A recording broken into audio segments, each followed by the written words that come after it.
Bonjour et bienvenue sur Blog Allume Info. Dans ce mercredi 3 octobre 2012, je vais essayer de décoder les nouvelles donc, de la journée pour vous.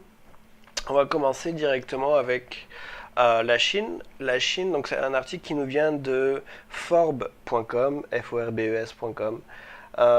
Donc la Chine a acquis maintenant plus d'or que les USA et tout cela en moins de 5 ans.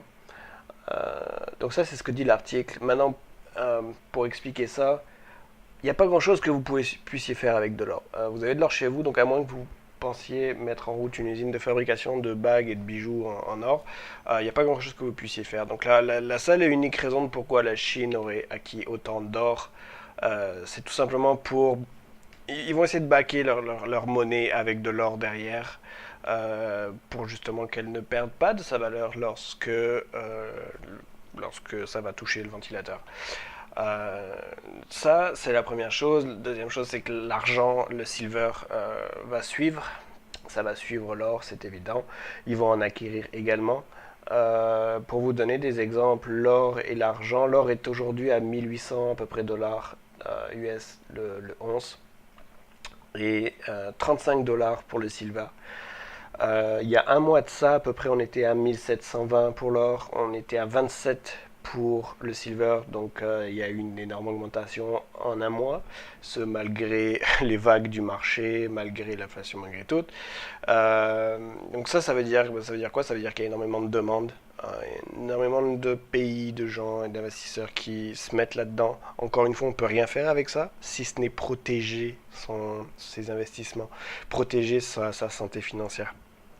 Donc ça devrait vous donner quelques indices à savoir quoi faire si vous avez encore des investissements qui sont dans le papier, fait avec de l'argent virtuel. Ensuite, deuxième article qui nous vient de shtfplan.com, site web que j'aime beaucoup. Le prix de l'eau des années 2000 jusqu'à maintenant aux États-Unis et au Canada a augmenté d'environ 75%. Donc en 12 ans, c'est une augmentation d'entre 5 à 15% en plus par année. Euh, je serais curieux de savoir c'est quoi les raisons derrière, enfin, c'est quoi les raisons officielles. Peut-être qu'on va nous sortir encore une excuse sur la sécheresse. Quoi qu'il en soit, ça a augmenté énormément, 75% en 10 ans, c'est assez énorme.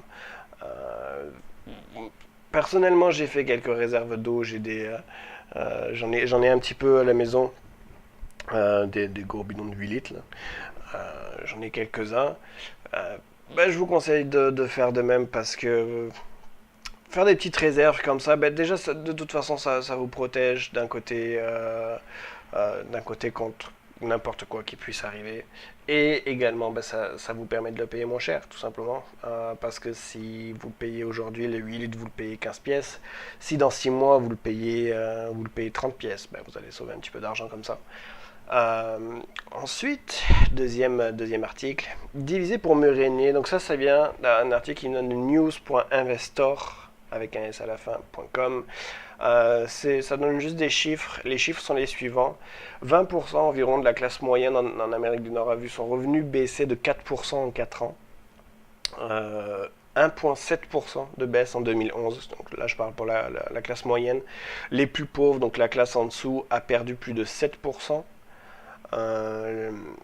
Et par contre, les plus riches ont augmenté de 2% leur revenu en 4 ans. Et le top 1% des élites, ceux qui ont tout, entre guillemets, ont vu leur revenu augmenter de 93%.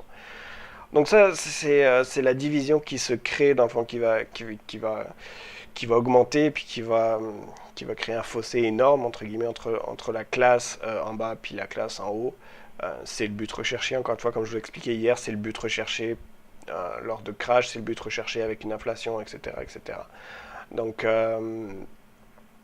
c'est des chiffres que d'un côté ça fait peur, de l'autre côté c'est pas surprenant, et attendez-vous à en voir plus des chiffres comme ça avec le top 1% qui voit ses revenus doubler en un an alors que vous avez perdu 500 pièces sur votre paye, quoi. Article suivant qui nous vient de channel4.com. Ça c'est pour l'Iran.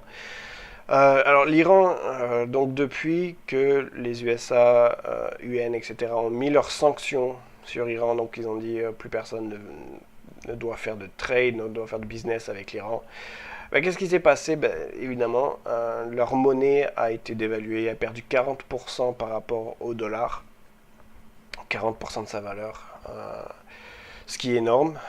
Imaginez demain que tout ce que vous importez dans votre pays coûte 40% plus cher. Bon, ça fait mal. Du coup, bah, ils se retrouvent avec des manifestations, puis des protestations dans les rues, c'est tout à fait normal. C'est généralement ce qui arrive lorsqu'on enlève l'argent de la bouche des gens. Bah, on va dire qu'ils sont arrivés à ce qu'ils voulaient. Comme je l'ai expliqué hier aussi également, l'Iran a voulu faire du business sans utiliser le dollar derrière, mais en échangeant son pétrole contre de l'or, contre d'autres commodités, autres que le dollar. Ce qui se passe, c'est ça. Ça met en colère les USA puis le reste. Donc, je dirais qu'ils sont arrivés à ce qu'ils voulaient. Maintenant que le pays est à la ramasse, entre guillemets, il ne va plus rester grand-chose. Donc, évidemment, n'importe quoi qu'ils vont leur jeter, ils vont dire oui. Je suppose, en tout cas, que ça va tourner comme ça. Une petite chose sympa que j'ai vue. Croissance du marché de l'immobilier underground. Donc ça, c'est le marché immobilier underground, c'est assez spécial. Il y a énormément de compagnies qui apparaissent à travers le monde, pas seulement aux USA, mais worldwide. C'est énormément de compagnies qui fabriquent des shelters, on va dire ça, des bunkers, en fait, sous terre. Ces bunkers-là considérez ça comme des appartements de luxe sous terre, avec tout un système pour respirer, pour l'électricité, etc. etc. Des systèmes bien complexes, évidemment ça coûte extrêmement cher, ce genre de bunker, on va dire, sous terre. Ce qu'il y a, c'est que c'est en énorme croissance, à tel point que je me demande si ça va pas faire une bulle, mais c'est quand même assez particulier, on va dire, que ceux qui ont de l'argent énormément investissent là-dedans. Donc ils s'achètent un condominium de luxe sous terre. Pourquoi pas? Je suppose qu'ils s'attendent à ce que quelque chose arrive. Malheureusement, ils vont pas nous le laisser savoir avant que ça arrive, évidemment. Ça va être à nous de le trouver. Ensuite, pour revenir au Moyen-Orient, la Turquie a tiré sur la Syrie aujourd'hui. Alors, pourquoi est-ce qu'elle a tiré elle se met en place pour la Syrie? Pourquoi est-ce qu'elle tire sur la Syrie? Alors, ce serait suite à des mortiers, des coups de mortier qui seraient apparus donc en Turquie, qui viendraient de la Syrie et qui auraient fait 5 morts. Bon, pour vous donner une image claire de la chose, la Turquie est un allié du NATO, l'OTAN, qui est l'armée transatlantique, on va dire. C'est l'allié principal de NATO là-bas dans le Moyen-Orient. Donc, comment est-ce que NATO parvient à passer des armes aux rebelles syriens et à créer tout un bordel là-bas, donc en leur donnant des armes, évidemment, tout ça passe par la Turquie. C'est la Turquie qui fournit tout ça aux rebelles syriens. Et là, honnêtement, là, pour moi, ça sonne le gros false flag qui dit ils nous ont tiré dessus, ils ont fait 5 morts, on a reçu 3 autres buts de mortier, c'est bon, on envoie l'armée là-bas. Personnellement, je sais pas, j'ai énormément de mal à croire à ça, même si ça me paraît assez gros comme bullshit. Ça me paraît même bien gros comme bullshit, comme excuse en fait pour dire ok, on y va, ça y est, on envoie l'armée là. Il y a des rapports à droite à gauche qui sortent comme quoi la Turquie est en train de mettre en place les tanks à la frontière, donc ils se préparaient pour une invasion ou quelque chose de ce genre là. Tout ça parce qu'ils se seraient pris 5 coups de mortier. Je sais pas, ça c'est un petit peu comme envahir l'Irak parce qu'il y a Ben Laden au fond de sa cave qui a fait tomber deux tours, pardon. Bon, ouais, c'est un peu le même genre de bullshit. Pour moi, c'est ça le gros false flag. Après, chacun fera son opinion là-dessus. Mais de toute façon, c'était inévitable en Syrie. Pourquoi c'était inévitable? Parce que la Russie et la Chine ont clairement exprimé leur désaccord et même leur interdiction. Ils ont dit clairement au NATO, si vous intervenez en Syrie, ça va chier. Donc, ce que fait NATO, il n'intervient pas directement, il passe par son allié, il envoie la Turquie pour faire le job à sa place. Non, en fait, c'est ça qui se passe. Euh, donc, en fait, ouais, voilà, c'est la même équipe. C'est les mêmes, les joueurs sont différents, mais c'est exactement la même équipe. C'est toujours l'Est contre l'Ouest, c'est la même bullshit qui nous vient. Ensuite, un article local québécois, assez intéressant. Je vais vous lire le début. Donc, 12 ans après avoir investi 3,2 milliards de dollars dans Québecor Media, la Caisse de dépôt et placement du Québec a annoncé mercredi qu'elle se départissait de la moitié de sa participation dans le conglomérat pour 1,5 milliard de dollars. Ok, donc ça a duré, c'est un investissement qui a duré 12 ans, 12 années. Dans ces 12 années, évidemment, la Caisse de dépôt a généré des dividendes, des revenus de dividendes. Donc c'est pas une vente à perte, c'est-à-dire qu'ils n'ont pas vendu la moitié de leur actif pour le même prix qu'ils avaient acheté ou un peu moins. Par contre, je vous avouerai que c'est assez bizarre cet article dans le sens où il n'y a pas vraiment de raison. La raison, selon moi, est la suivante. Il y a eu plusieurs études de fait il y a quelques mois en Amérique du Nord, notamment aux États-Unis, mais aussi au Canada, pour les taux d'écoute des médias de masse en Amérique du Nord. Si je vous donne des exemples, par exemple, Fox News, CNN, etc., aux États-Unis ont perdu plus de 45% de leurs visiteurs, de leurs spectateurs, juste en 2012. C'est-à-dire de janvier à juillet, si je dis pas de bêtises, l'étude avait été faite en juillet, il y avait une 45% de perte. Ça veut dire quoi? Ça veut dire que les gens se tournent énormément vers des médias indépendants, tels que mon blog par exemple, ou d'autres médias indépendants, d'autres sources de nouvelles, plutôt que les médias de masse, les mainstream médias qu'on voit à la télé. Donc, selon moi, là, ce que fait la caisse, c'est tout simplement parce qu'elle sent que les gens se désintéressent énormément. Donc, si le taux d'écoute descend, évidemment, les revenus vont descendre, donc il va y avoir des pertes, etc. Donc, ils préfèrent vendre avant que ça descende. C'est selon moi ce qui arrive, même s'il n'y a aucun chiffre pour backer ce que je vous dis là. C'est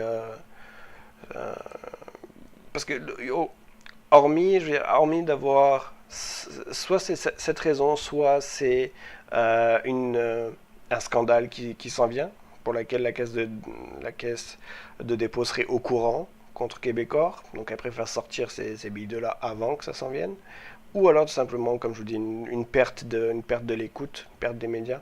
Moi, je pense plus à une perte des médias, parce que un scandale sur Québecor, ça serait marrant, parce que ce sont eux les médias, donc ce serait des médias qui feraient un scandale sur les médias, c'est quand même bizarre, ça marcherait pas là, il y aurait quelque chose qui marcherait pas, donc je pense aussi que c'est pour ça qu'ils donnent pas les raisons, qu'ils donnent pas les chiffres, qu'il n'y a rien qui sort là-dessus.